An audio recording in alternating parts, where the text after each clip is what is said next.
Your Eminence, Archons, weary gentlemen and ladies, we come to the final panel in which we're going to, for the last 2 days, we've heard lots of descriptions of the problems in Turkey dealing with religious freedom. This is a panel in which we're going to try to address those issues, and I hope very, very specifically. Now, since we have a little less time than was initially scheduled, because it's so complex, if we had a little more time, we should start with below the political level and understand something about the, yesterday on the final panel, one of the panelists said that the hierarchy of religion is ingrained in the psyche of Turks. That would be the place to start in a discussion about religious freedom, it seems to me, but because we don't have time to do that, I'm going to move right to some constitutional and political questions, and the way it's going to work is real simple. I'll ask a question. If you have something you want to say, just let me see your hand, and I will recognize you. I think I can see everybody. If we can have this more as a conversation, that would be great. But it does seem to me that while we all have a sense of the problems, where the rubber meets the road in getting across that bridge, if it's Turkey that we want to get across that bridge, we've got to confront various legal, political, and constitutional issues. Since with this distinguished panel, anyone could speak for an hour on any question, I would ask panelists to keep their responses to a couple of minutes. Right? That way we can get a lot of interchange and reaction. So we will start with constitutional issues. And maybe the place for me, and I am everybody on this panel except for me was selected for how much they know. I was selected for how little I knew. But I'm good at asking questions. So Judge Turman read a section concerning freedom of thought, conscience, and religion. But I want to read it. It's short. Everyone has the right to freedom of thought, conscience, and religion. This right includes freedom to change religion or belief, and freedom either alone or in community with others and in public or in private to manifest their religion or belief in worship, teaching, practice, and observance. I had never read the Turkish Constitution before. So this morning at about 3:30, I got on my BlackBerry and I downloaded the Turkish Constitution. And Article 2 says the following: the Republic of Turkey is a democratic, secular, and social state governed by the rule of law. Respecting human rights, loyal to the nationalism of Ataturk, and based on the fundamental tenets set forth in the preamble. One of the things the preamble says is the following: as required by the principle of secularism, there shall be no interference whatsoever by sacred religious feelings in state affairs and politics. So it seems to me that a basic question is, for Turkey to move into the European Union, would it have to have a different constitution? Or is the Turkish constitution in some way compatible with the European Union's understanding of human rights, and particularly freedom of religion? So that seems to me sort of basic to everything else that might happen. So panelists, yes, Mustafa? Okay. First of all, I think in the West there are different perceptions of religious freedom, and I think there's an illiberal tradition in the West as there's a liberal tradition. And unfortunately, Turkey got the most illiberal tradition in the West, which is the French tradition, which is very different from the Anglo-Saxon way of looking at religion, and even made it more illiberal in itself because of its own conditions. To come back to your question, yes, Turkey certainly needs a new constitution, which will define what secularism is. Currently, the Turkish constitution says Turkey is secular, laik in Turkish. It doesn't explain what it does mean. What happens is that then the Turkish Constitutional Court sits down and defines what Turkish secularism is. And there's a famous decision given in 1989 by the Turkish Constitutional Court. It says secularism means not separation of church and state or religion and state. It means that the state will save religion from dogmatic beliefs, which sounds very much like Soviet Union to me, to be honest.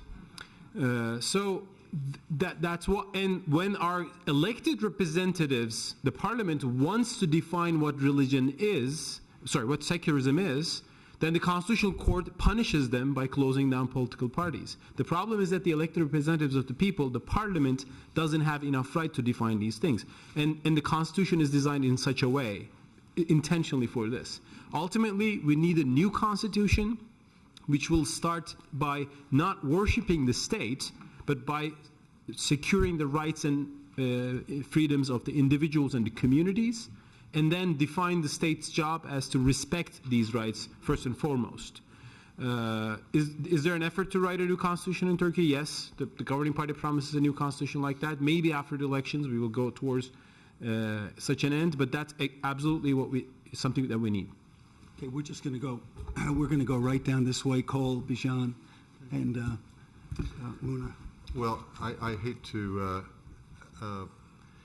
One of the things I've learned as a comparatist is that you have to listen to people in the country, and so I hesitate to say what I'm going to say. But as a sort of a technical legal matter, it seems to me that there is at least the possibility that one could do things under the existing constitution, but one would need some significant reinterpretation.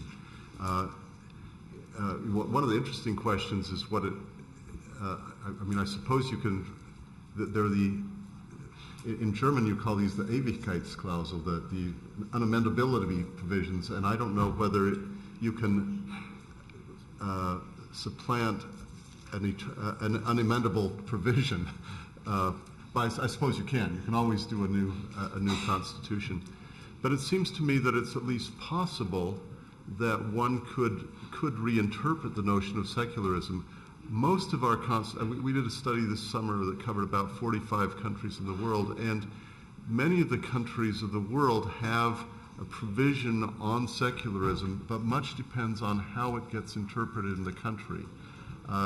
And frankly, if you adopt a new constitution and still have the same interpretation, it won't make the difference. So in some ways, one of the critical things is whether it's possible to get a new group in the judiciary who could view secularism, as I said yesterday, more in a secularity kind of manner. I think that is essential. Whether it's possible within the institutional structures to get that to happen is, of course, the question. Okay. Bican. Thanks. I agree with Dr. Durham to a great extent, but at the same time I would also say that Turkey needs to have a new constitution, and particularly with respect to your question and our topic of discussion here, freedom of religion.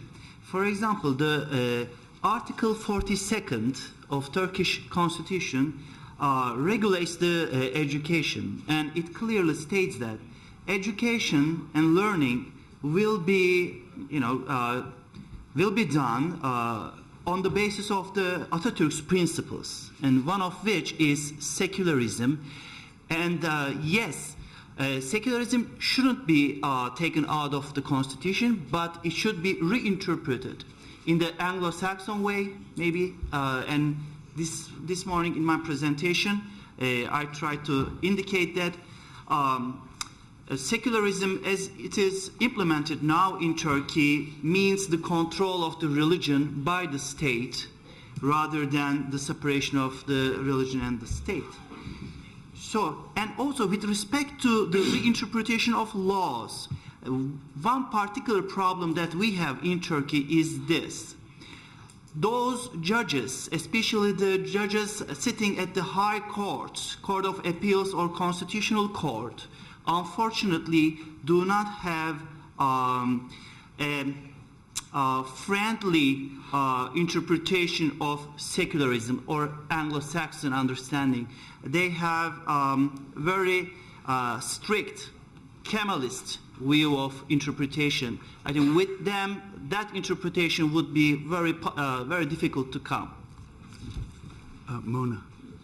I just wanted to add that in the context of constitutional development, I think that the most useful approach would be first to have a debate, in terms of within Turkey, an agreement on what kind of society Turkey wants to establish in terms of the value systems that you want to be reflected in the constitutional text.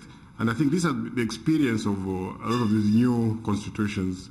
I found that this is a very useful debate. And the examples you're giving of judges interpreting all these laws this way and that way, part of it is this lack of agreement in terms of what exactly are you trying to establish. Because then if you take values like non-discrimination, values of equality and all that, then they'll be reflected in the provision that will be adopted in the Constitution, and it becomes an implementation of that. And I think it's very critical that one looks at that, and you have to have a bridge. I think is the term I would use. That you look at the past, what you do is informed by the past, but you agree to change, and therefore you reflect the future. So whether there's a need for a new constitution. Now, we need to bear in mind that the current constitution, the 1982 constitution, was drafted by the military after the 1980 coup d'etat. Granted, it has been subject to a number of amendments in recent past, but this doesn't change the fact that procedurally and substantively it's an anti-democratic, illegitimate constitution. And even for the sake of that, it needs to change.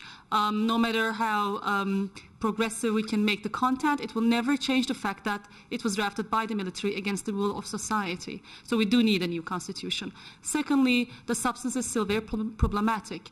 There are obviously these provisions protecting religious freedom, but then there are a number of restrictions, sort of blanket restrictions that you don't typically see in democratic constitutions. And then, of course, there's the problem of judiciary in Turkey. Even if you have a very liberal constitution, a new constitution, with the current judicial structure, we won't see much of an advancement. We at TESEV, where I work, we conducted a study a couple of years ago with 50 plus prosecutors and judges in first-degree courts. And, it was based on in-depth interview, and the findings were quite striking. Not striking for us, but, still striking. There were judges who openly said that when they have to weigh individual rights and states' interest, they go for states' interest. That they deem the protection of states' interest higher and above fundamental rights and freedoms.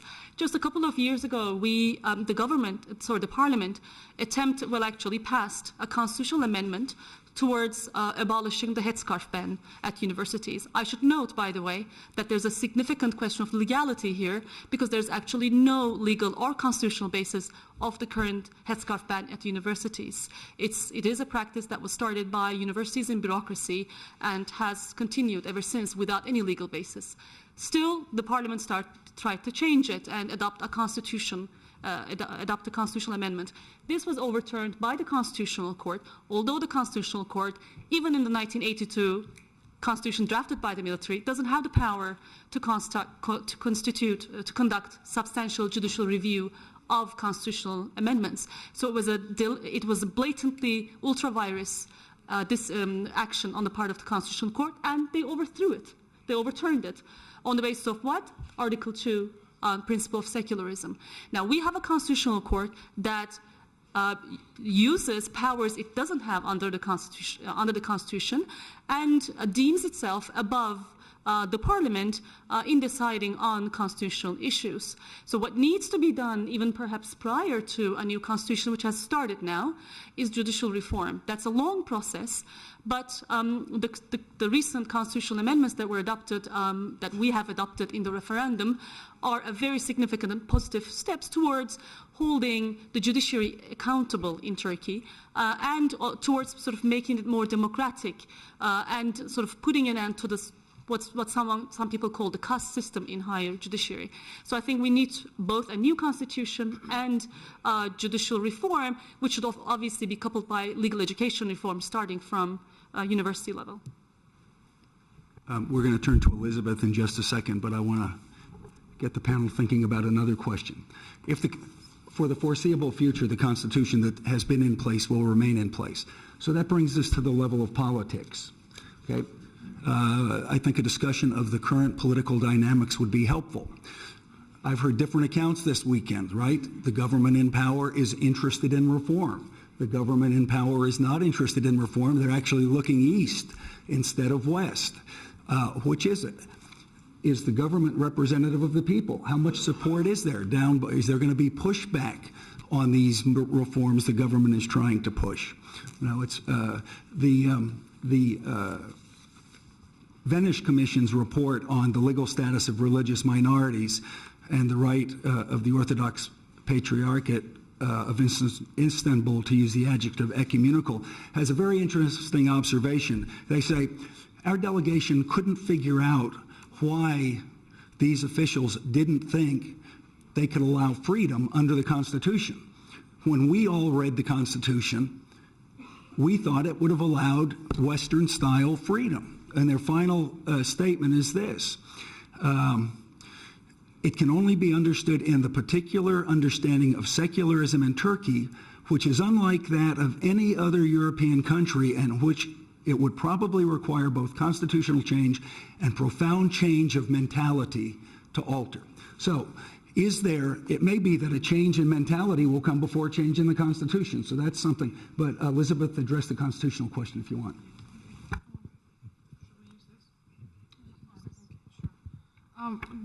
Slipping from this question to the next, and I think sort of filling out some of the things Dilek said. I start also with a technical point. I think it's important for us to recognize that human rights and international religious freedom are not, they're not Western, they're not Eastern. They're something called universal human rights, and there's an entire body of architectures, legal frameworks that countries subscribe to. They ratify those things, and then they implement them. And I think it's important for us to recognize that there are universal rights. They look different in each country, but nonetheless, there's a set of benchmark standards when it comes to human rights and religious freedom that all countries are meant to, or if they sign these architectures, are meant to be bound by.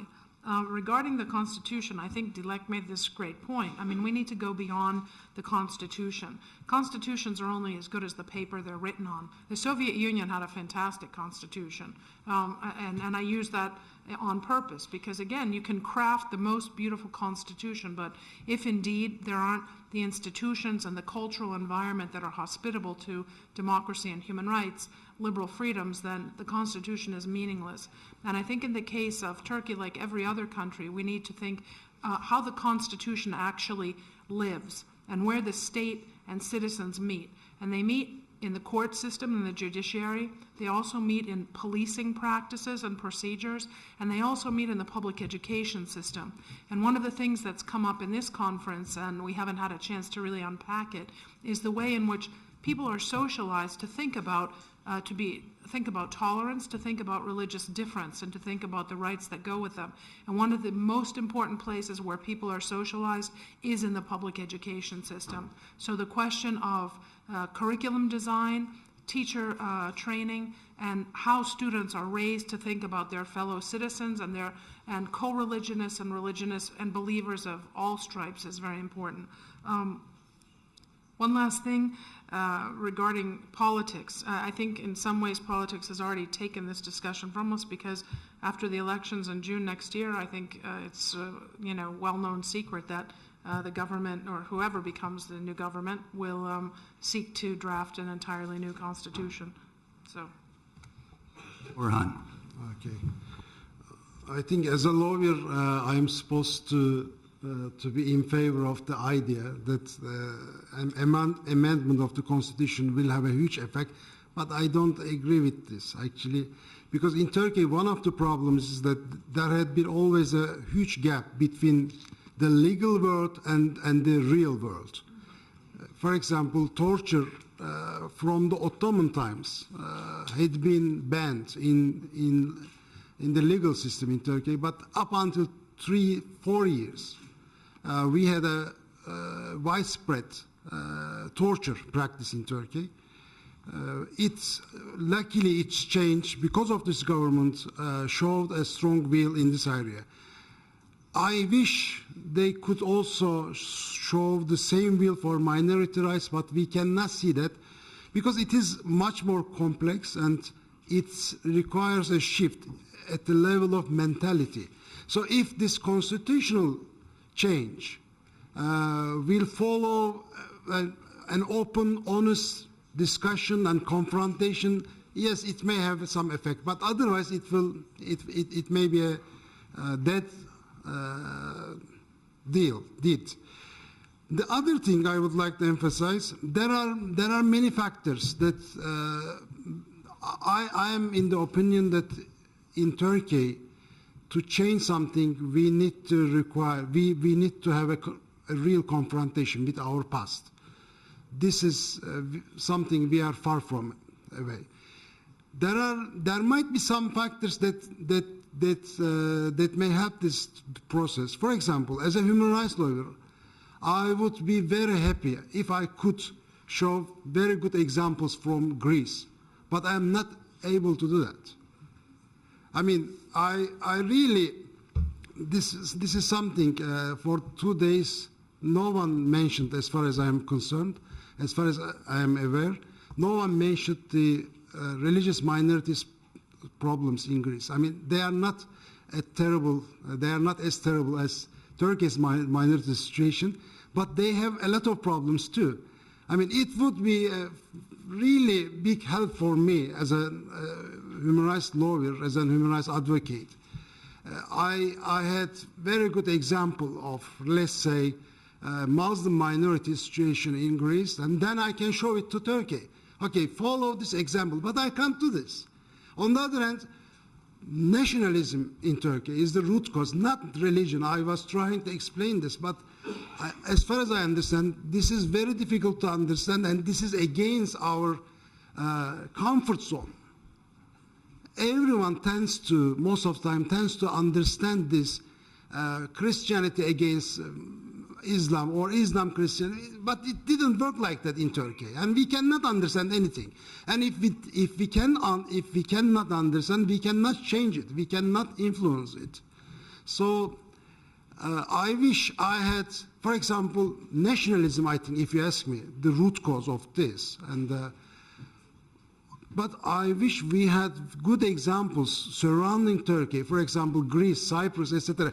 They all had terrible effects in Turkey. I mean, when nationalist sentiments raised in Greece, in Cyprus, etc., they all feed, unfortunately, nationalism in Turkey. So they all interconnect each other. I mean, if you ask me, real change will come with the change of the mentality, and which is not an easy thing. There are some factors that they are only unique to Turkey, but it's also in a region, and these are very complex and interlinked problems. Thank you.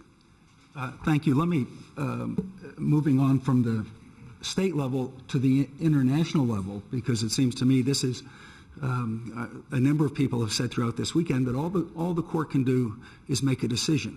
Enforcement power isn't there. But those decisions can have the force of moral suasion and maybe start to change minds. How successful, just in having the court enunciate positions, how will that go in helping to make this mental change that Orhan says is really the crucial aspect? Will they be effective or not? European Court? Yeah, well, the European Court, sure.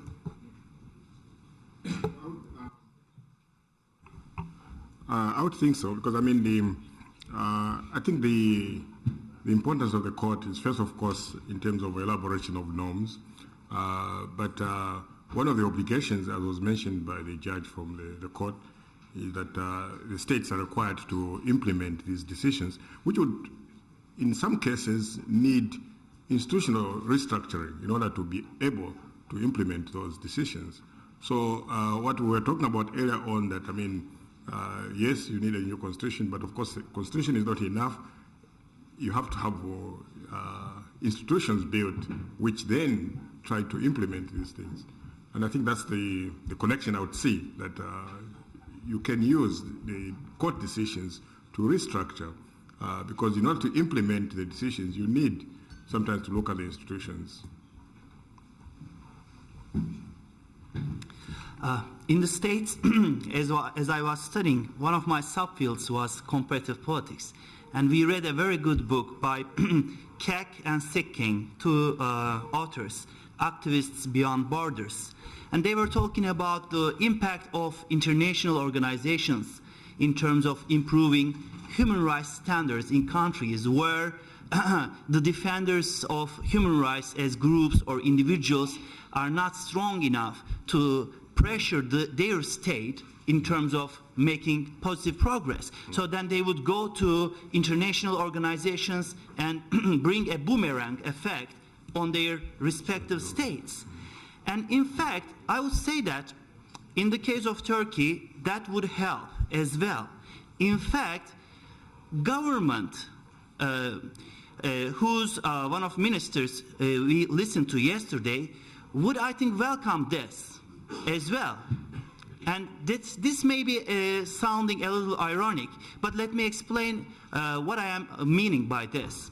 In Turkey, we have a dual system of power. And that is, we have an elected government, and at the same time, we have the state establishment. And while the elected government comes by fair and open elections, free elections, they do not have the full power. And that explains what Mrs. Hatemi said yesterday. Kezban Hatemi said that she was next to Prime Minister giving orders to the other minister, saying that this yetimhane, the orphanage, should be right away opened. And it didn't happen. Why? Because there is this other state in Turkey. Even the Prime Minister of Turkey cannot penetrate. So, but I think there is also a process going on in Turkey, and this state, my dear friend Orhan Kemal calls it deep state, is, I think, becoming weakening. And those decisions of European Court of Human Rights, I think, would also help government to overcome this obstacle. I think as regards to the decisions of the European Court, there is a feeling among some conservatives or very ultra-conservative Muslims in Turkey that Europeans stand for only the rights of non-Muslims, but not Muslims themselves. And the shockingly illiberal decision by the European Court of Human Rights on the headscarf case, I see it shockingly liberal, that justified the headscarf ban in Turkey. This illusioned many pious Islamic figures in Turkey who were hoping that Europe, with its idea of human rights, would also find the headscarf ban as something unacceptable. But quite the other way around, Europeans, and I want to distinguish here between the liberal tradition in Europe and the illiberal tradition in Europe. And when I say the liberal tradition, which respects religious freedom more, and the illiberal tradition, which wants to minimize religion in public square, that tradition exists in Europe, and Turkey got it from there, obviously. So the more I think European decisions make it obvious that not just the rights of the minorities in Turkey, which is very valuable, but also the rights of the majority is also taken into consideration and defended. I think that will help the liberal agenda in Turkey. That will make it easier to make the liberal agenda more acceptable in the eyes of the religious conservatives, which create a big political power in the country. Sure.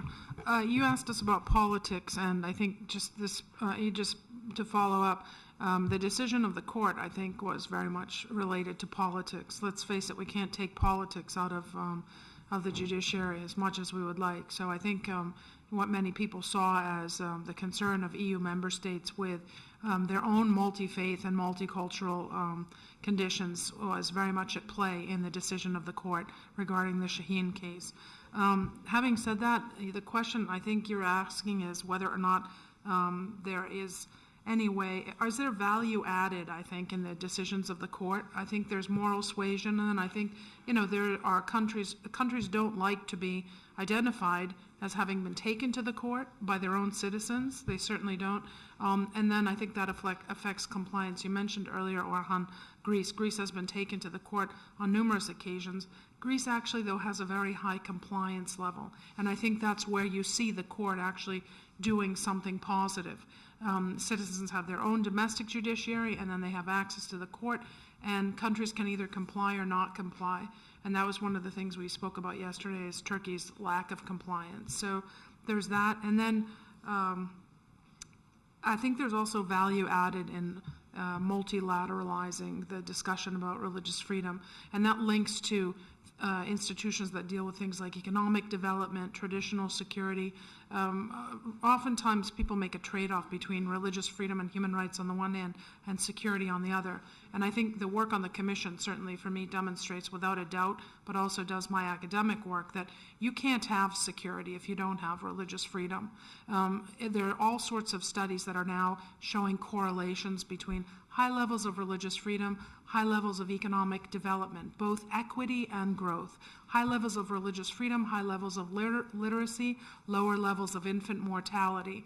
And also the correlation between religious freedom and other kinds of freedoms that we understand to be absolutely essential and foundational for democracy. The freedom of the press. If you want to share your faith, you need to be able to have freedom of speech. You need to be able to have freedom of the press so that you can distribute your ideas. You need to have freedom of assembly so that you can gather and worship. So all of the things that we associate with the basket of democratic rights more broadly are also associated with freedom of religion. And I think that the kind of dichotomous view we oftentimes make, oh, religious freedom and human rights are over there, and security, democracy, economic development over here. In fact, that's completely mistaken, because if you don't have religious freedom, you can't have equitable economic growth, and you can't have order and sustainable security. In answer to both of your questions, I would follow on something that several of the speakers have already discussed, and that is that there are ideas that need to be settled. And whether or not you have a new constitution, I would agree with Cole and a number of other people, that it's really the content of the document that matters. But I don't just mean the language or the form. I mean the spirit and the philosophy of the law. You need that both at the state level and also, at the level of the citizen. And what I mean is a deep, deep comprehension of some of these issues. Muna talked about the need for a debate. I would say that there is a need for the debate, but even more importantly than that, you need the right frame for the debate. So what are the terms that you're talking about? How are you going to frame that? And I would say that Turkey is not alone in this situation. I've seen in many countries across the world, in court decisions in Indonesia this year, in India, at the European Union and in other member states, of course. But they're all facing the same problem. I would say that there's a fundamental error, and I will explain what I mean by that. There's a fundamental error in the way in which we even approach these issues, and that is that how we think of religious freedom is all about the state. What kind of state do we want to have? I would say that actually the discussion needs to start with the conception of the human person, so that the human person is at the locus of how we structure society. So this is, it's a subtle difference in a way, because the state that we want to have is perhaps responsive to how we want the state to interact with people. But what do we think the human person is like? What is the role of the conscience in his or her life? And I think that what's happened is that in all of these decisions, particularly the ones that Judge Turman discussed this morning, you see a real tension. Courts have difficulty, and states have difficulty coming to terms with the place of the conscience in both a person's life and the way that he expresses it. So this difference between the form internum and the form externum that we discussed today, it's useful in the sense that, yes, people have religious beliefs internally and they express them. Those are two different things, fine.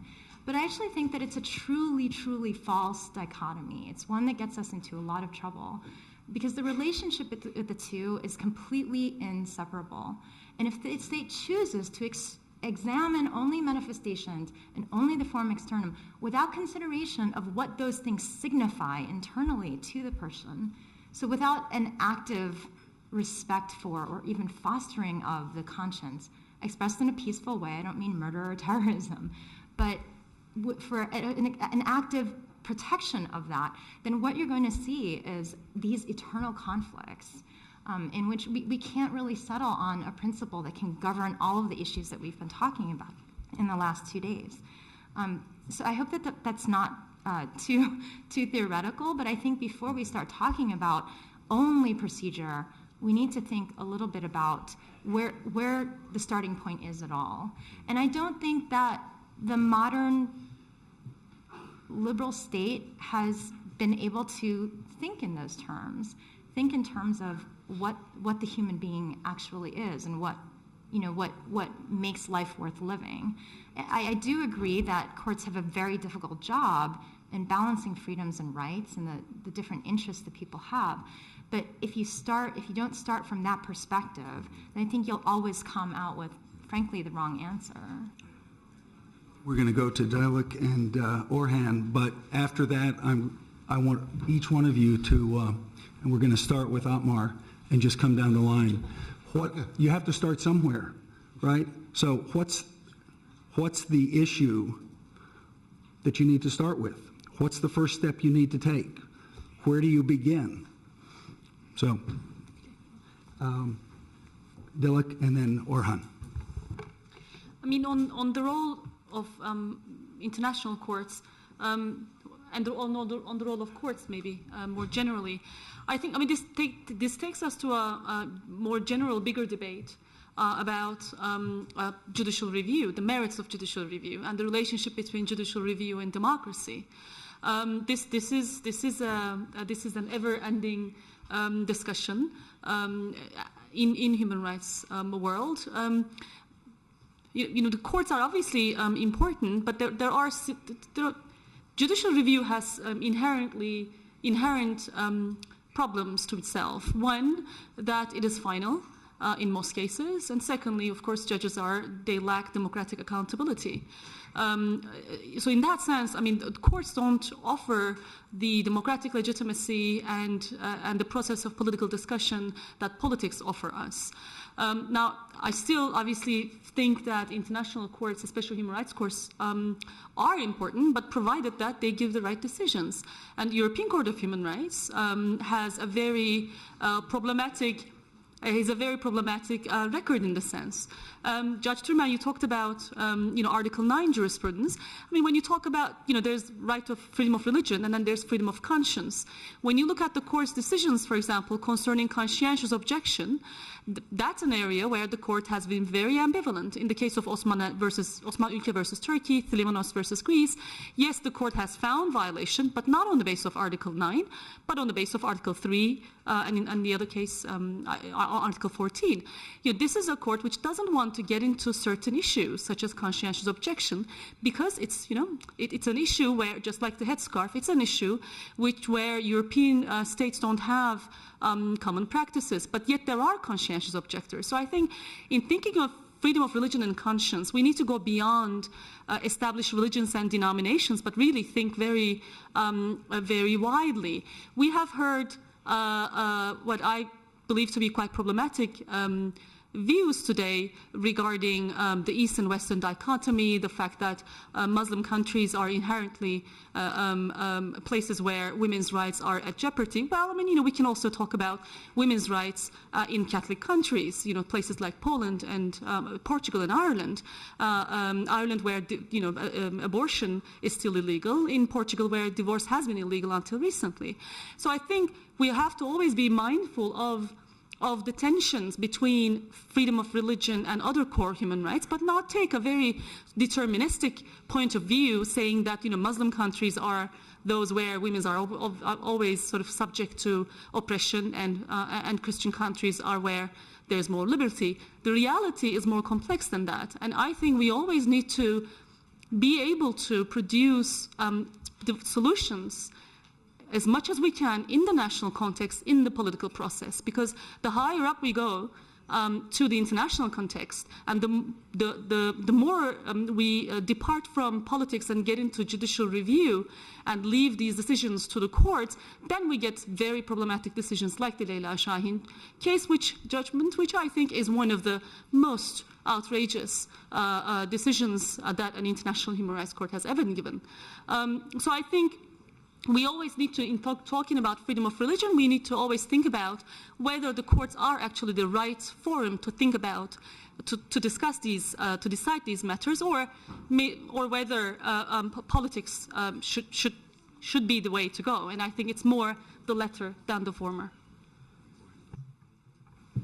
I would like to go this theoretical side, and I would like to mention two personal memories.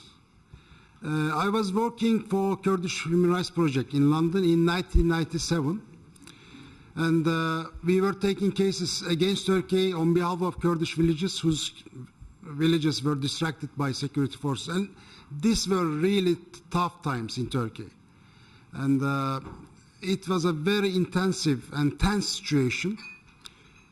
Then in London, I met with some Armenians, some members of the Armenian community.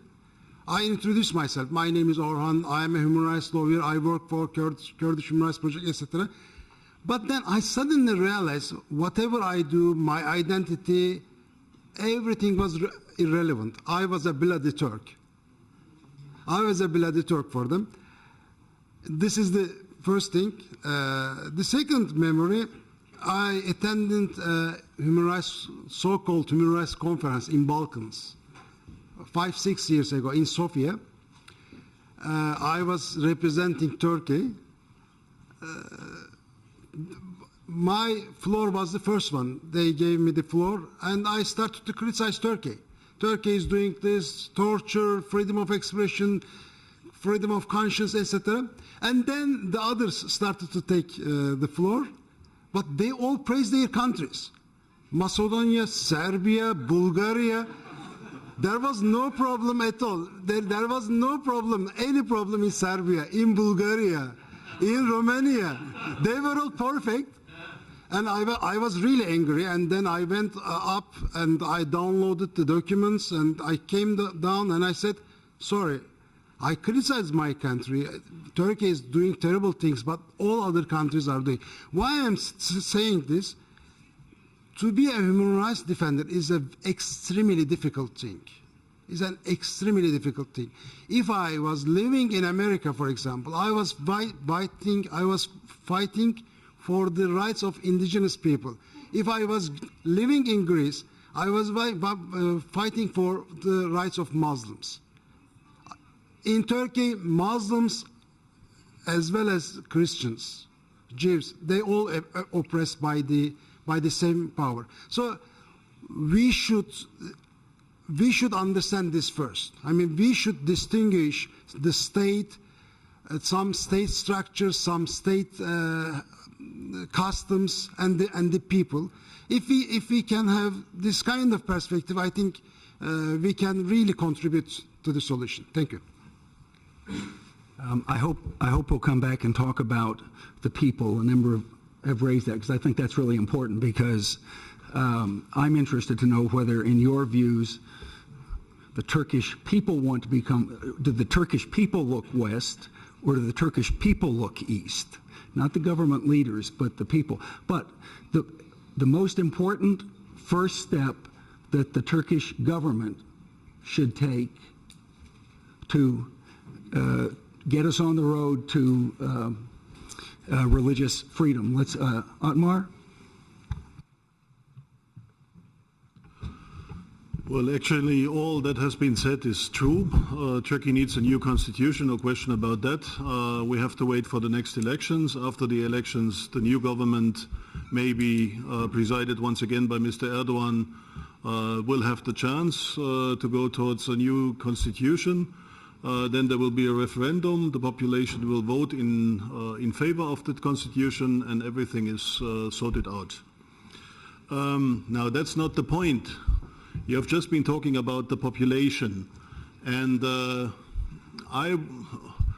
I would say, let's say, the people in Turkey people of Turkey is a wonderful people. I have been living there, and I partly feel as if this is my home country, even so I'm a German citizen. And I always was a German citizen, so I didn't come to Germany from Turkey in that sense as the people who came for migration reasons.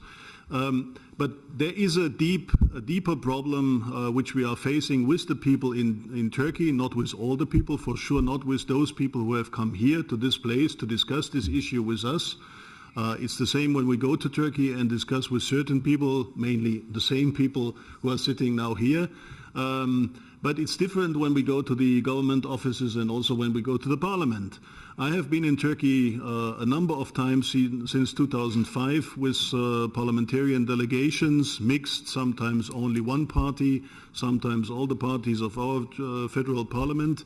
And let's say what we have been hearing from the Turkish side in most cases was the same. Many nice stories, very friendly people, very good food, and let's say a kind atmosphere, Turkish tea, lots of kahve, and so on, but no outcome, and always the same excuses. Let's say when I just talk about one specific case, that's the Mor Gabriel case. Let's say to broaden the view a little bit, not only let's say the Halki issue is an issue, but this is also a big problem. And this is also a problem which, if there is no solution to be found, and obviously the government is not intending to find a solution, and the courts are not going towards a solution, then this will mean the end of the Syriac population in Turkey, of Syriac Christian presence in Turkey. I'm quite sure about that.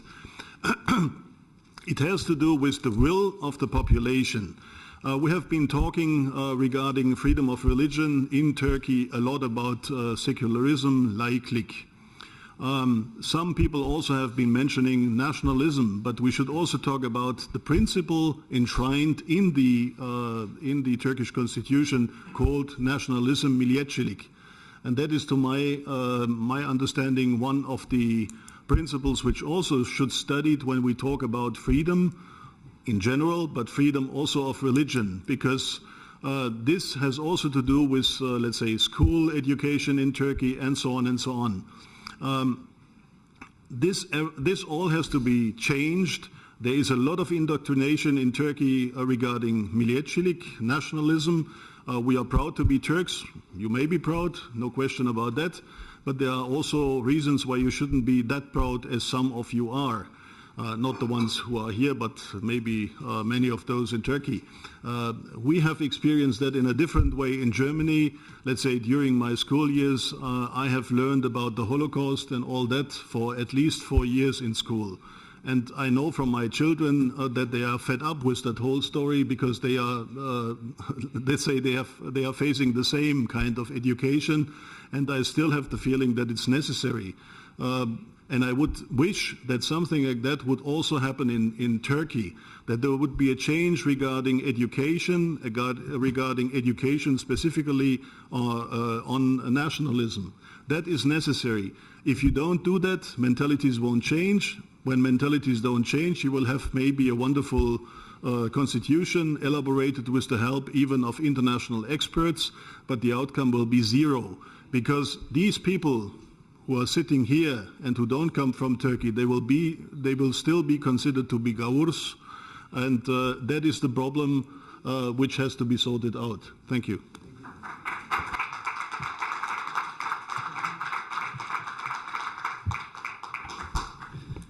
Thank you. I almost want to say I have nothing more to add, but I wholeheartedly agree with what Dr. Otmar says. But first I would like to point out this. If we are talking about the Constitution and about a governing party that rules since 2002, we have to ask ourselves, and going back to the 12th of September recently, what kind of historic opportunity they missed to change the Constitution with respect to a new minority framework. So this is the first remark I want to make, because this directly relates to the sincerity of the Turkish government. How sincere is this government to enter the EU and to embrace its values? when it comes to minorities. Now, coming back to your question, what's the first step a government needs to take? I've also been thinking a lot about this same question, and for me everything relates back to what earlier speakers have said. It relates back to nationalism. For me, it is key that Turkey reimagines its entity as a nation. It has to ask itself, what kind of nation does it want to be?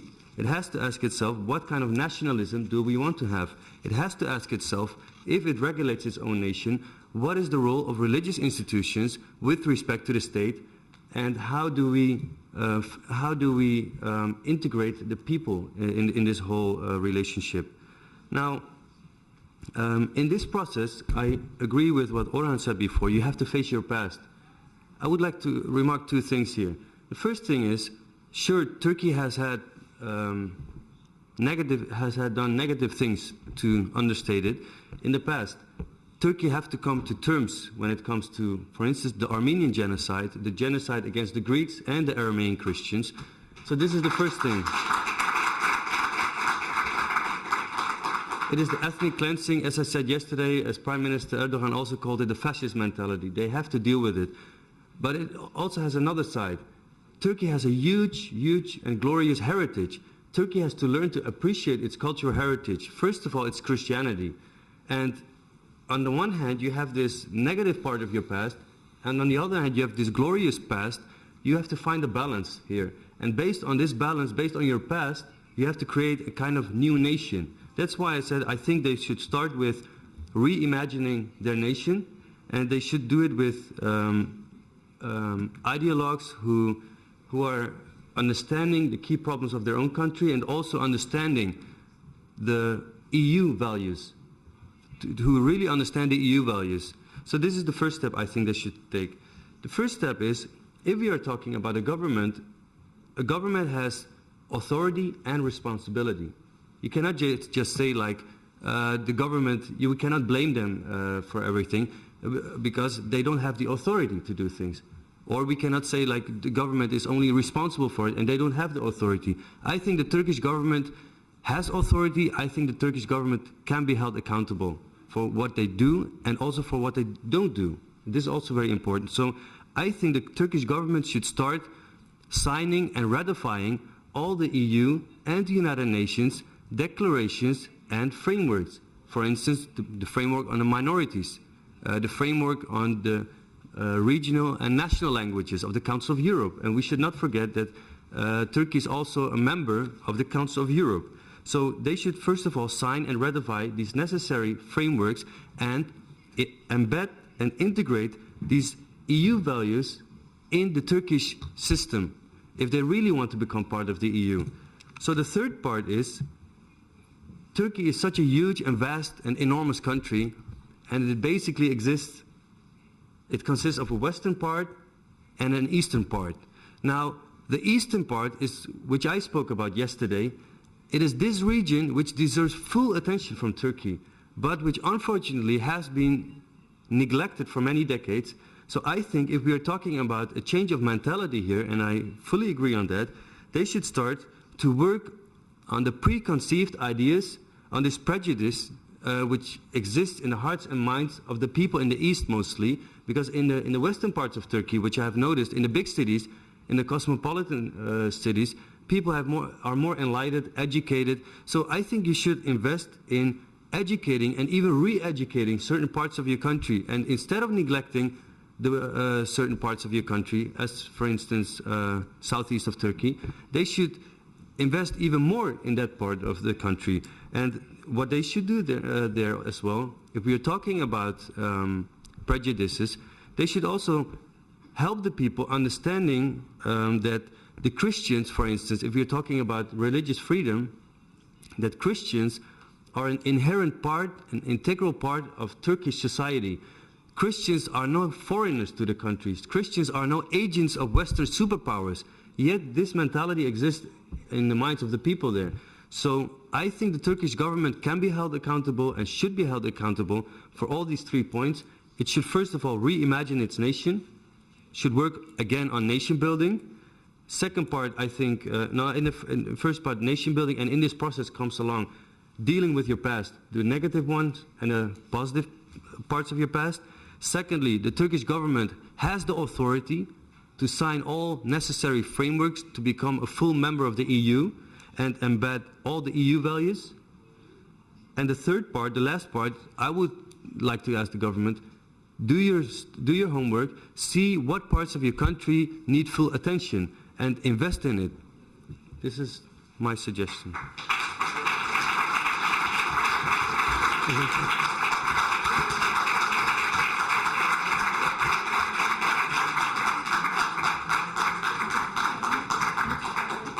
Okay.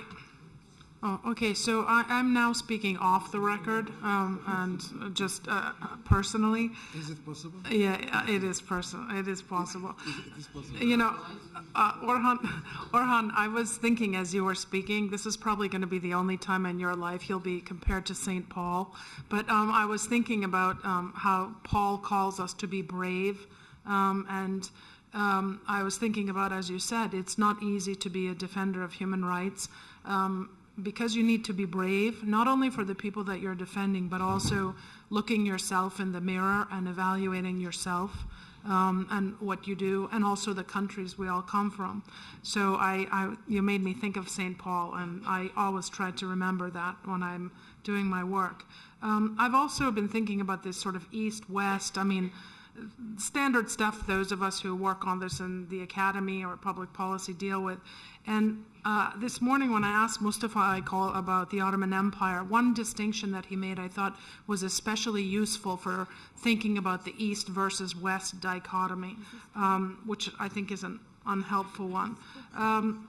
He said, well, we could look to the Ottoman Empire to see things, the cultural model of the Ottoman Empire, and that's a model that acknowledges and knew how to live with diversity and difference, but not the political model of the Ottoman Empire, because ultimately that difference was rendered into sharp political inequality. And what we would say today, gross violations of human rights.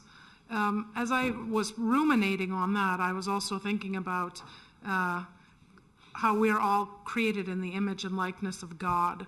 And I thought the EU and all of its member states, and Turkey as a candidate country, is a perfect reflection of how we're all created in the image and likeness of God. We're all either men or women, but we all look remarkably different as men or women. So we all have the same fundamental likeness, and yet we express that in very different ways. That's the cultural piece. We all take the sameness, which are political institutional structures and laws, on which there's no compromise when it comes to fundamental human rights and religious freedom. But those get expressed in very different ways depending on national tradition and historical experience. And I think that's a useful distinction, culture versus politics. They're related, of course, but they're not one and the same. When it comes to how people think, and the Turkish people think, or any people think, again, I come back to this point: education, media, and the family. These are the main spaces where we learn how we think about ourselves and other human beings. We learn it in our homes, in our families. We go to school and we learn it in public education, and then we hear it, we read it, we see it, we consume it all the time in the media. And I think if those are not spaces in which we can't really do much about our families except try to, work within them.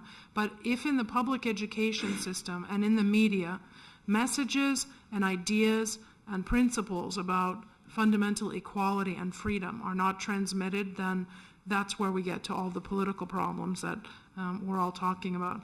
And again, at the risk of, I'll say this at the risk of generating any kind of controversy. You mentioned, what happens in the neighborhood. I think what happens in the neighborhood is very important. Certainly, national histories and interactions between countries are important. But I think, that doesn't mean equivalence. I think that we need to, we can hold a conference on Greece, we can hold a conference on Bulgaria, we can hold a conference on Cyprus, we can hold a conference on Germany. But that doesn't change the facts on the ground in Turkey. Don't say this to me. No, I'm saying it to you because you raised a very good point. And I think that the facts on the ground are what every country has to deal with, and then make sense of their national histories. And I include all the countries in the neighborhood and all the countries in the EU. I mean, we heard very different things here today from EU members. And then make sure, again, that with own national histories, own cultural particularity, that the basic standards are not in any way lowered. That's all.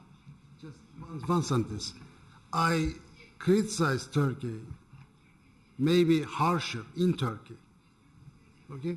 All I am saying, if I was living in another country, because it is always much more difficult to criticize your own country than criticizing any other country. And why I said this, to create an influence, we should all be human rights defenders. And the first condition of this, you should be very sensitive towards any discrimination, whether it is small, very big, or systematic, it doesn't matter. This is what I said. I'm not comparing Turkey's position with Bulgaria, Romania. I'm not saying something like that. And I also agree with, and I say this in Turkey. Turkey should confront with its past. Turkey has very big issues actually to deal with. It's no problem. But what I am saying, this is a matter of opening the hearts of people. We should open our. This is not something changing laws, etc. I agree with you. Turkey has a history, a huge history of. I read this in Turkey.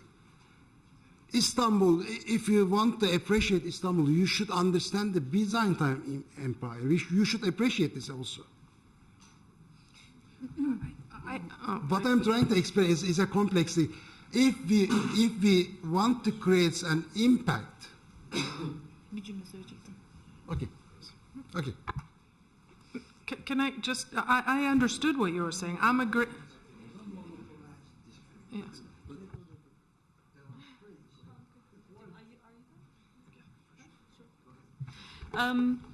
I very much agree with Mr. Oehring and also Mr. Meso, and I'm glad that they made those points so firmly, because oftentimes we sometimes get lost sort of in these efforts to try to explain why the state and society and the government in Turkey try to behave the way they do.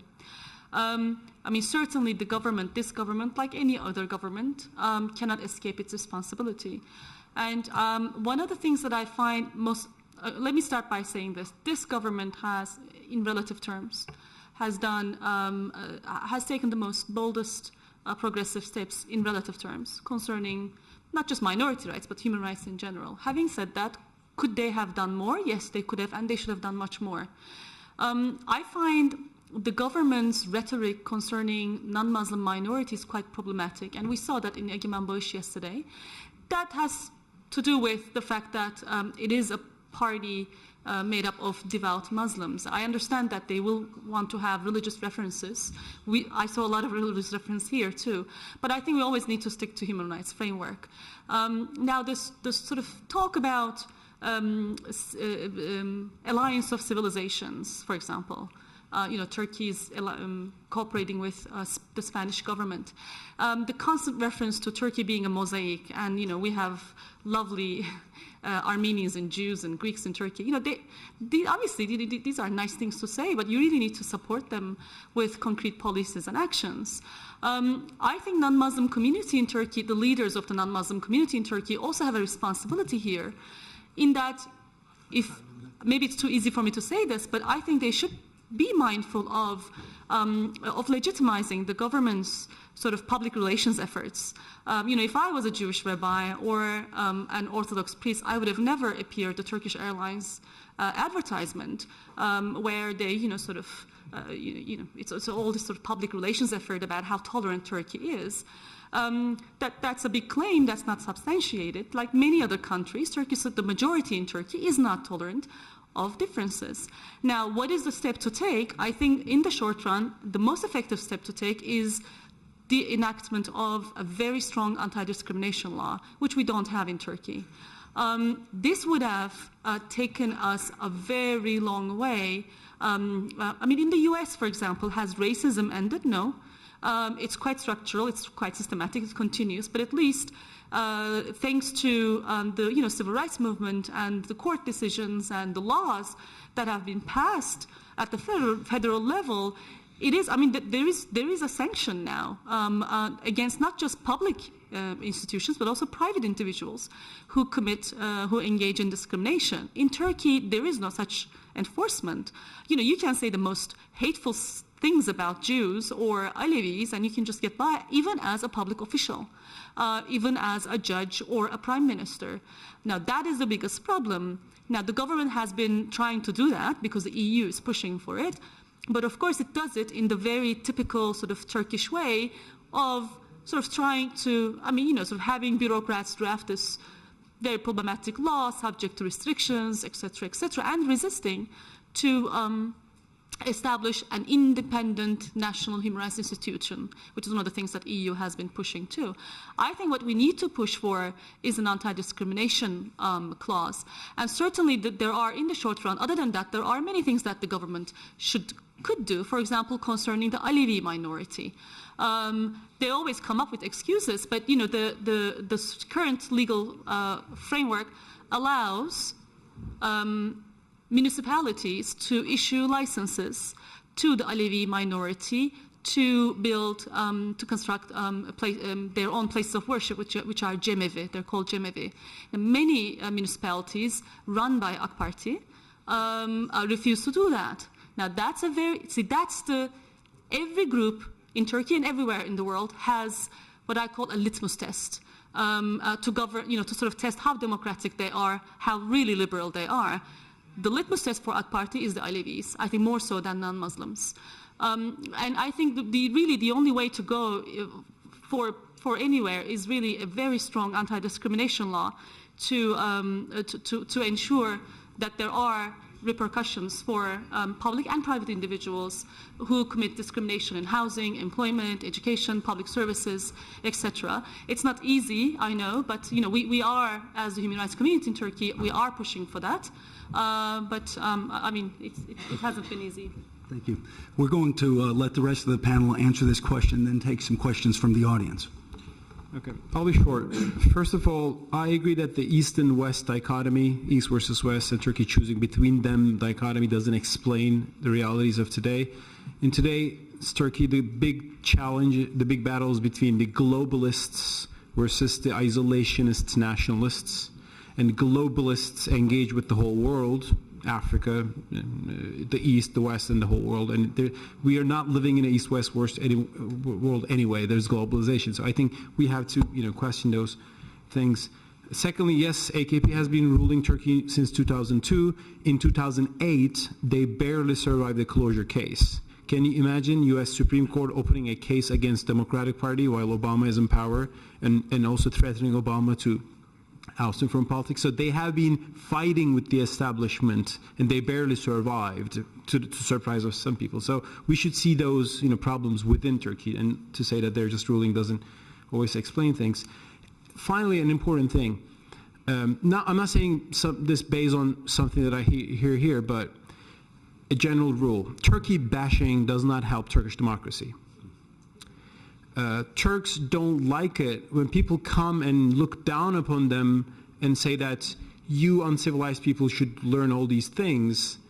And then they start to respond saying that when the French parliament passes something on the Armenian resolution, Armenian genocide, then the Turks say, what you have done to the Algerians, killing 1 million people in the 60s, why don't you talk about that? So we enter in this unhappy, unhelpful discussion of who did what, or what the Americans did to Native Americans and so on. So nobody is totally innocent. We should understand that.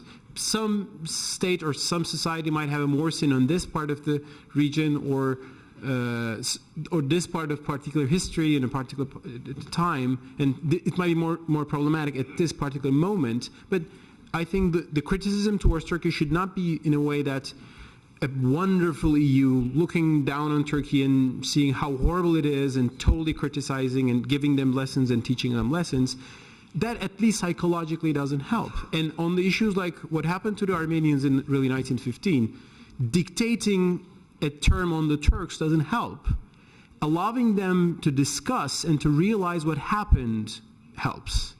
Turks have memories of themselves, and their grandmothers, including my grandmother, told me that the Armenians were killing the Turks. That's one side of the story, which is a smaller side, and there's a huge side of the story, the Armenian ethnic cleansing, which I'm very upset about, I'm very sad about. But we should allow Turkish society to discuss these things and come to a conclusion within their own conscience, not because it's dictated by some foreign power. And it doesn't help if it is actually when it looks like it's dictating, a particular solution. And finally, yes, we need a constitution because we never had a constitution. We had one in 1924, but the one in 80 and 62, in 82 and 61, these were drafted by the military, or they had people to draft it for them. And it started by enacting unchangeable articles like Atatürk's nationalism. It is an ideology, why it is unchangeable. But, we never had a we the people constitution, and that's what we need. We the people of Turkey, Muslims, Christians, Jews, Alevis, Sunnis, we will discuss, we have biases against each other, all of that. Well, we'll sit down and discuss for months and months, maybe years. But finally, we should draft a we the people of Turkey constitution for justice and liberty for all. That's it. Cole? I can probably say less about Turkey. I was thinking about what is the first step. I find in my life I live in two worlds. I spend about half the time out of the U.S., work at conferences like this, talking about religious liberty. I'm exercised about the problems of a lot of people, including my own people. And then I spend a lot of time at home. And I suppose that I can't be credible abroad unless I'm standing up for people at home. And that means standing for minorities in my own midst. And I think one of the things I'm conscious of a lot of conflicts and the role that religious leaders and people in this audience who are not necessarily the religious leaders themselves, but are trusted by the religious leaders, these people, we can make a big difference. Now, I think it's important that we have to be sensitive about things like Turkey bashing and so forth. I think some of that is healthy. That is, I think it's important to have people calling people to account for what is done wrong. But my experience is that what really makes a difference is helping people to see options, helping to find ways to defuse disputes. The media works in ways that contribute to polarization amplification. That is, one side hears one thing and the other side hears the other, and it gets worse and worse and worse. What we really need are a lot of people who can help diffuse things. The people who can do this, religious leaders can play a tremendous role in doing this. I think they can do this by setting an example for their own people in how others are treated. I've been impressed in my own midst to see some of our leaders opening our churches on Christmas Eve to Catholics in our community that don't have enough buildings. I've seen other kinds of things. I've seen things we haven't done as well. But I think we need to find the resources in our own traditions. I picked up on the line that it would be nice to have some examples from Greece of them doing very good things. I think we all need to, it's so easy to engage in international dialogue and then not do the neighborhood dialogue when we get home.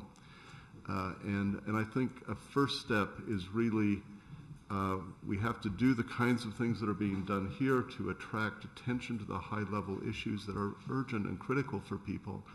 But we also need to make sure that we find ways to draw on the resources and to really live the resources so we make a difference at home. And I think in a certain sense we can expect to have a higher degree of religious freedom for our people wherever they are than we are able to stand up for and show in protecting the lives of others around us. Thank you. With respect to the education, I totally agree with Mr. Oehring, and definitely in the Turkish education system there is an indoctrination, very heavy indoctrination about nationalism, and it's called Atatürk nationalism. I mean, nationalism should be reviewed, definitely. I mean, this is not helping in terms of bringing up peaceful citizens. And referendum was a missed opportunity, said our friend Johnny. And but maybe even though I accept his argument that we shouldn't. The government has the responsibility, final responsibility, and it should be held accountable, and the responsibility lies with them. However, I think if they had included those articles in this referendum, it might have failed, because it might have helped the hands of the nationalists in Turkey. I may be wrong in that, but however, I think this referendum cleared the way to some extent for the future reforms that can be done in this respect, because there were important judicial amendments in this referendum, and to me, one of the biggest obstacles in front of opening in terms of more democratization and respecting of minority rights lies in the judiciary. And just today I was discussing to my another friend, Melki Toprak, a Syriac citizen of Turkey but living in Switzerland right now, that Gabriel Moore Monastery, you know, they are suffering at the end at the hands of the state, and they went to the first instance court. The first instance court said that yes, you are right, and your rights should be compensated. Then the decision was taken to the higher court, Court of Appeals, and the Court of Appeals turned it down. This is always what happens in Turkey. We have a Court of Appeals, for example, calls the citizens, non-Muslim citizens of Turkey, foreigner. Yes, foreigner. In the eye of this court, our Greek citizens, our Armenian citizens are foreigners. Indigenous foreigners, whatever. This is unbelievable. So I think the first thing that must be done, yes, the education thing is in the long run. It will give the fruits, bear the fruits in the long run, or the medium term, hopefully. But we need to change the laws, and also we need to create or we need to bring up these new judges and prosecutors coming out of law schools, and do not think that their mission is to protect the regime in Turkey, but rather protection of the basic human rights. So I think either government does that, or as a civil society representative at the same time, we are thinking of working more on this field, and if anybody wants to help us, please do so. Well, you're welcome to help us.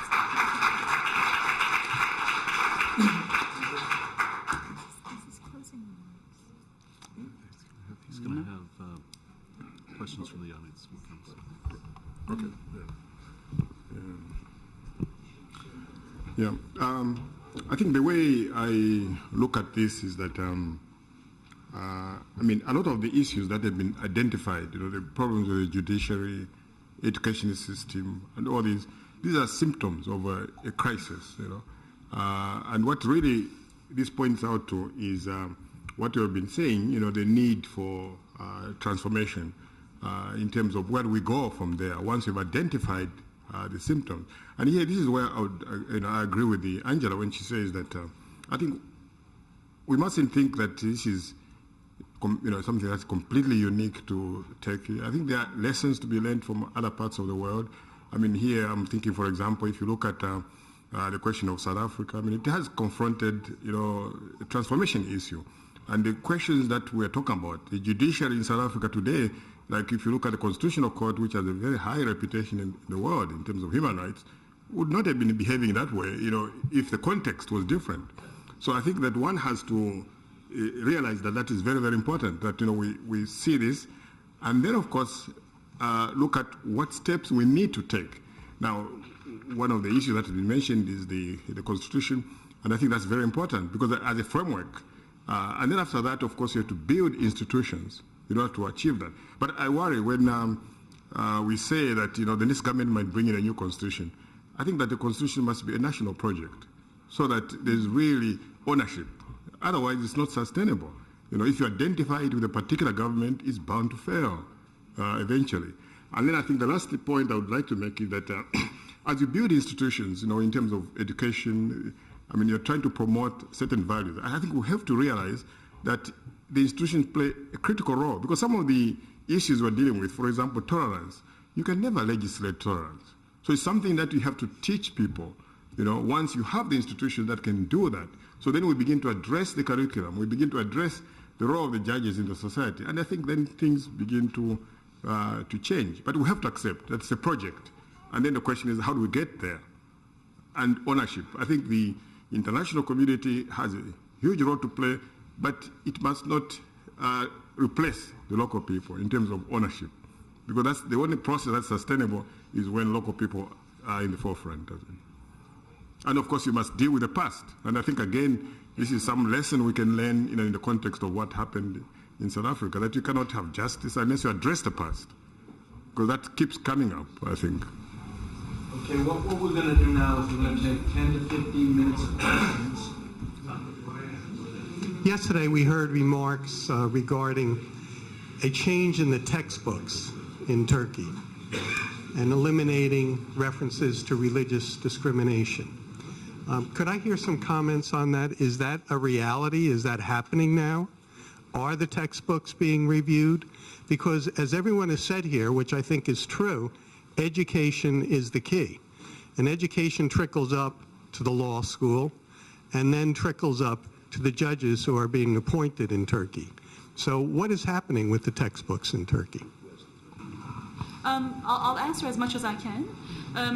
There have been series of, I think, as far as I know, there have been two revisions. One was a couple of years ago, which was specifically aimed at revising the textbook of the mandatory religion courses upon the complaint of Alevis. Alevis actually wanted these courses to be abolished altogether or made optional, but the government's reaction, as in many cases, was, well, I'll decide what to do, and they decided that curriculum revision is enough, which, as you may know, was not found to be sufficient by the European Court of Human Rights in the case concerning these courses. Now, that was one. In that case, they basically added some information about Alevi religious leaders, and that was it. More recently, the Ministry of Education has done some revisions, especially the new minister. We have a progressive Minister of Education, and she has ordered discriminatory languages to be removed from the textbooks, especially discriminatory languages concerning women, sort of stereotypes about women, but also about minorities. That has been done to a certain extent. There are now efforts. The governments of Greece and Turkey have made a very important decision to mutually and simultaneously review each other's textbooks. So the Turkish experts would review Greek textbooks and vice versa, in order to sort of see what kind of, especially history textbooks, to see whether there are any discriminatory remarks, and then to revise them. There is an NGO in Turkey which there are a couple actually, but there's a History Foundation especially, which closely follows this textbook reform, and I have read some of their what they've written, and they found it to be very inadequate. They are, sort of positive steps, but they are inadequate. And then there's Education Reform Initiative, which also works on this issue. So if you're interested, you can find more information on their websites. Chris? Yeah, hold on. Follow up on this and what Mr. Akyol said this morning. What is the national mood right now among the population? in terms of we have the nationalists, secularists, vis-a-vis those looking towards the West.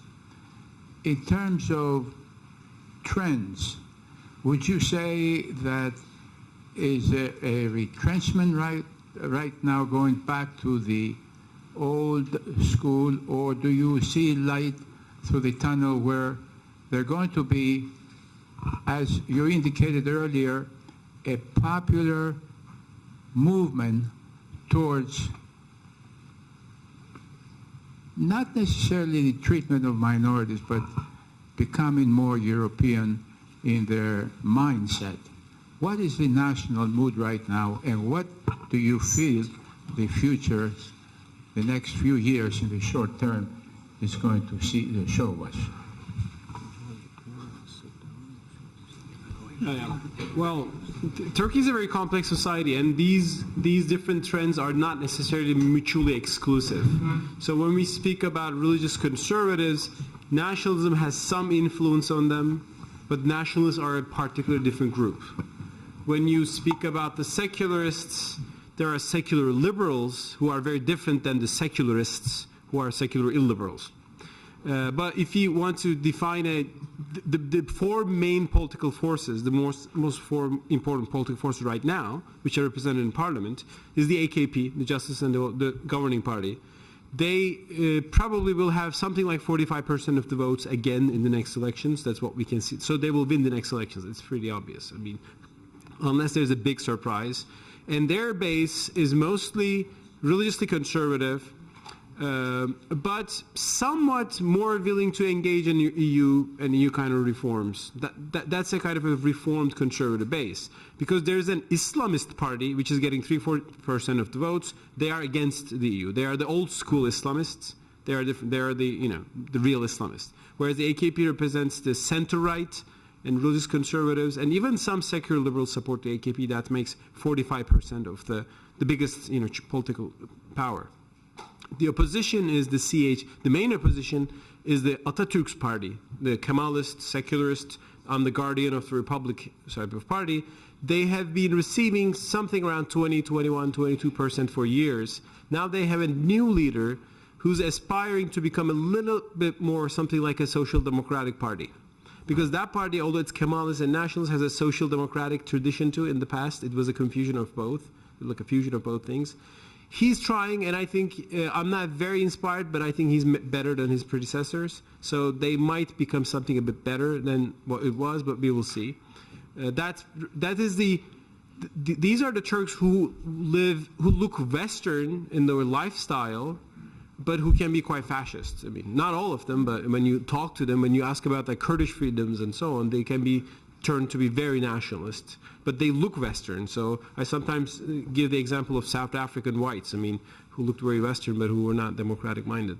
And the third force is the diehard nationalists, less educated, the more vulgar, nationalists, and the party which represents them gets 12, 13% of the votes.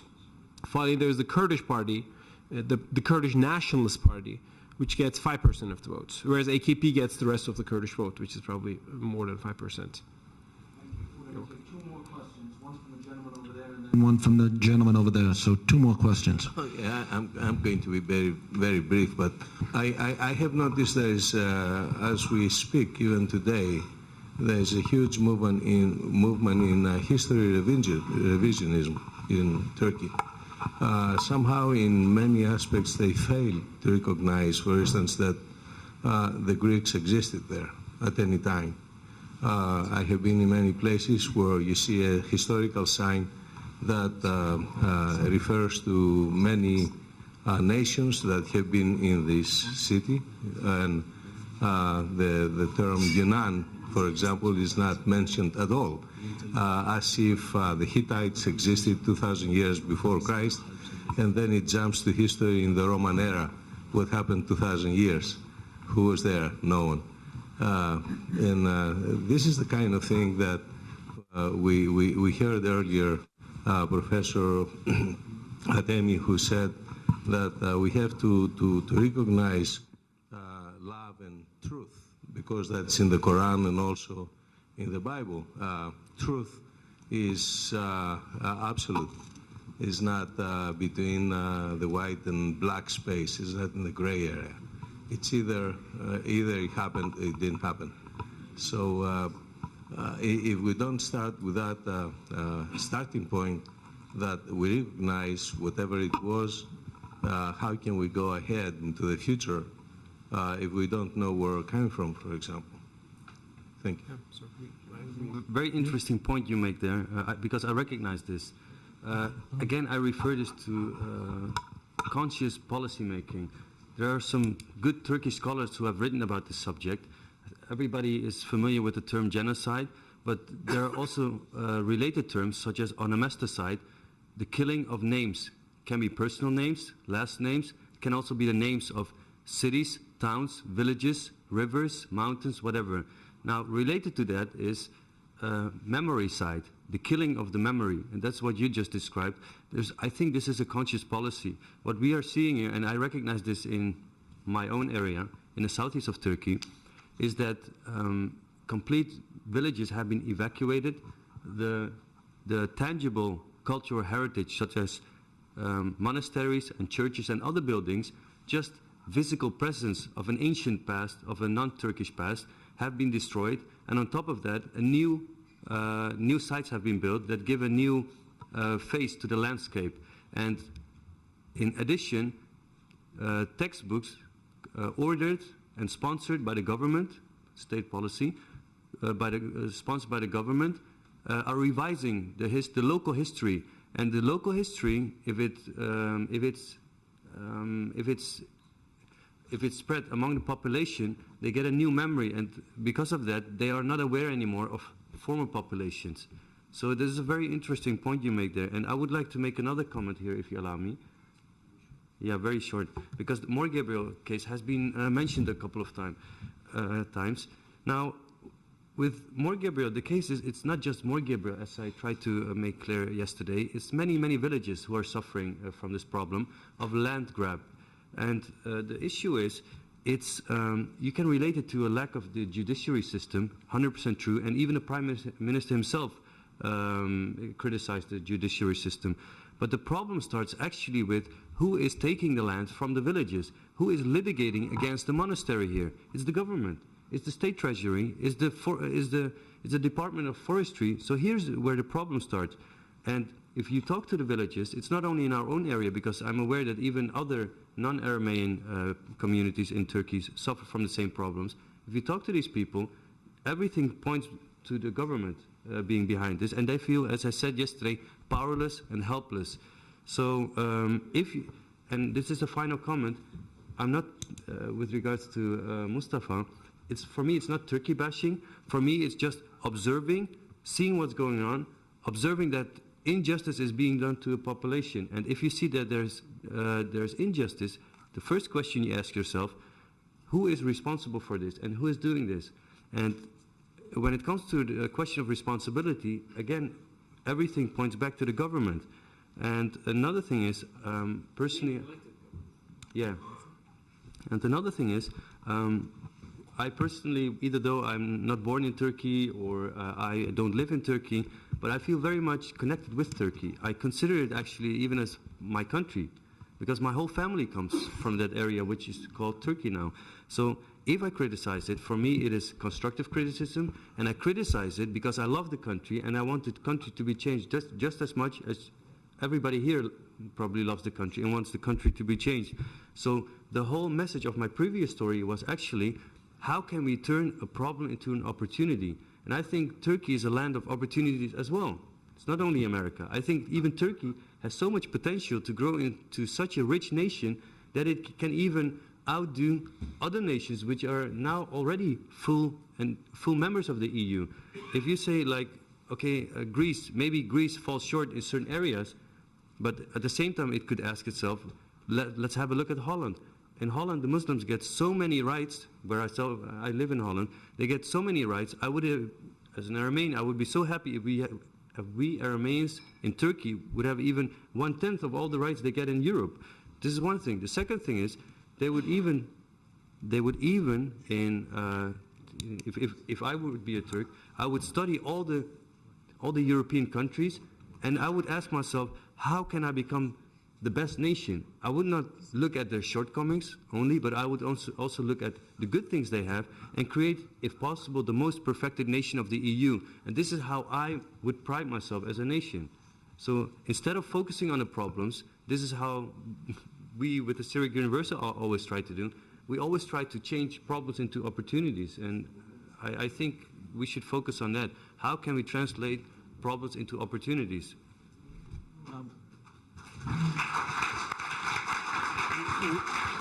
We have one last question before we have some closing remarks. There is no question anymore because Johnny told everything what I wanted to say. Oh, he did? Okay. Well, I'll use 30 seconds. I accept most of your criticisms about Turkey. Okay. The memory site has been subjected to the Kurds in Turkey as well, and it has been subjected to the Turks in Bulgaria as well. So this is a regional problem, and it happens, unfortunately. We should. What I'm just saying is that seeing Turkey in context. And one final thing: Turkey is trapped in nationalism, and nationalism is a European product. Anyway, I want to thank the panel. And it was a great discussion. I am not going to offer any closing remarks because there is a dinner, and at the dinner will be some closing remarks too. So I just had one or two observations related to the last part of the discussion. We heard about measures to be taken for changing the constitution, the political solutions, the legal solutions. Paradoxically, it was only in one of the panelists, Mr. Durham, that he mentioned the word media. How about the media? Who controls the media? Who controls the blogs and the Facebooks that start in the age of 2? And they constitute perhaps the main element for education. Who controls them? Who feeds the media? Have a look tomorrow morning at the local newspapers. Do you think it would be anything about this conference here? No killings here, no stealing, therefore this is no news. Right? This is a tremendous kind of offering, and I can tell you, there will be no one line tomorrow in the newspapers. Not tonight, I don't know, I see some television, some cameras here, but I don't think they are related to any local television station. And there are plenty. Now, that's a phenomenon. I was thinking all the time, the criteria, the way we do things, and the uncontrollable powers that determine events and developments. That's a serious thing to deal with. And one more thing, I wish Ms. Prodromou, is she here still? Ms. Prodromou is not here? Okay, because it would be nice, now she left, of course, they work in the USA Commission on International Religious Freedom. And there is a big volume every year classifying the countries. And there are categories of classification. Turkey is under the category of a country to be watched for, which means keep an eye because of existing still thing. I agree it would be very useful if she could have, but now we finish, of course, but we could ask her privately, if she could give in just 4 short lines the 4 basic criteria by which they classify the countries. What are the criteria by which you say this country is lacking to a certain degree? the seriously holding of principles of religious freedom. Because sometimes we deal with very vague concepts. What exactly means? Today, I was really surprised by the quite interesting discussion on secularism. That's another issue. Secularism. What is the relationship between secularism and the other thing well known as the l'état laïque, which is the French thing that happened, which practically meant taking the schools from the Roman Catholic school church and making them state. État laïque. Is état laïque the same with secular state? Why secularism, if you try to translate it into Greek, you know what it is? Secularism is a time characterization. Secular, from seculum, means 100 years. The corresponding thing is kosmikopiesis in Greek, which means going to what is mundane versus what connects you to God. That's the essence. So here again, we were dealing with a concept, very interesting concept that needs, I'm sure, needs a very clarification and needs explanation about the kind of nuances or very serious differences between secularism. Is secularism something connected with what we call, in more philosophical language, immanence versus transcendence? Is secularism the apotheosis of the human autonomy over against any connection with the divine? What is secularism? Is it something, a benevolent, neutral concept? I don't think it is a benevolent, neutral concept anyhow, but is something that could be just a neutral thing? Or is it something that has much more substance there in terms of beyond ideology? Is metaphysics. It's philosophy in essence. So I think this conference, presented so many beautiful things, gave us so many food for thinking and dealing with, and covered so many aspects. And I would like to repeat our thanks to the people that participated yesterday and today and opened so many interest aspects and doors to think and to work with. So then, thank you for giving me these 2 or 3 minutes. I was a bit, now be a bit personal, a bit nervous myself about what we call economy of time if you deal with a panel. If you have 12 people in a panel, you have to be very economical when you express opinions. It's the most difficult job. What could be said in 2 minutes shouldn't take 4 minutes. What could be said in 1 minute would not take 5 minutes, okay? So it's this kind of aspects, practical aspects, very interesting, but I think the panelists and the directing the panel did a very difficult job dealing with serious questions he raised and asked the people to give brief, comprehensive answers. So that was, Dr. Liberakis, that was here an exercise in elegance, economy of language and ideas. And we thank again the Archons and the people who did this kind of thing.